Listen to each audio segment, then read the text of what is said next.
Aurora St. Luke's Medical Center celebrated a milestone this month. The hospital is beginning its 50th year as one of the nation's top cardiac transplantation centers. For half a century, the hospital has been defined by clinical excellence and innovation in providing life after death.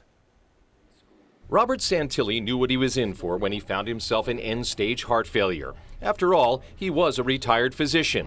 Still, when he got the news at Aurora St. Luke's Medical Center, it was jarring. And they said, your best option is a heart transplant. And I kind of looked around, and you're talking to me. You know, four of us in the room, who else? Santilli was 70 years old when he got that news, but Tom Dembski was only in his 20s. A heart transplant really was my only option of living. Rheumatic fever had savaged Dembski's heart as a child, and although he grew up to be a hard-hitting college baseball player at UWM, his heart was failing. I just kind of knew I could put my life in God's hands, and if it was His will that I would make it, I'd be able to survive, and if not, then I knew I'd be in a good place too. That was 20 years ago, and Tom Dembski has taken full advantage of his donated heart. He has 4 beautiful children, coaches their sports teams, and still plays baseball. Like Dembski, Danielle Weston counted on faith to get her through heart transplantation.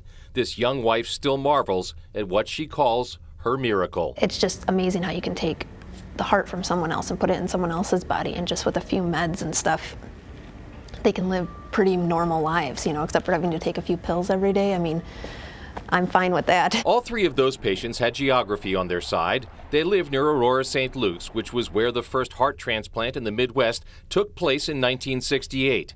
That patient was Betty Anick. She lived for 8 years, far longer than the patients that preceded her. Dr. Frank Downey performed the transplants on Santilli, Weston, and Dembski. Understand that you have a place at Aurora St. Luke's that has been involved in cardiac transplantation since the beginning and continues to offer top-notch care. Dr. Downey maintains relationships with nearly all of his patients and gets emotional when he talks about what they've endured and achieved. You can't do this without getting emotional. It's if organ transplantation is a job, it's time to quit. All of the people we spoke with ask that we each consider designating ourselves as organ donors after death. It's the one good thing that can come out of a traumatic or unexpected death.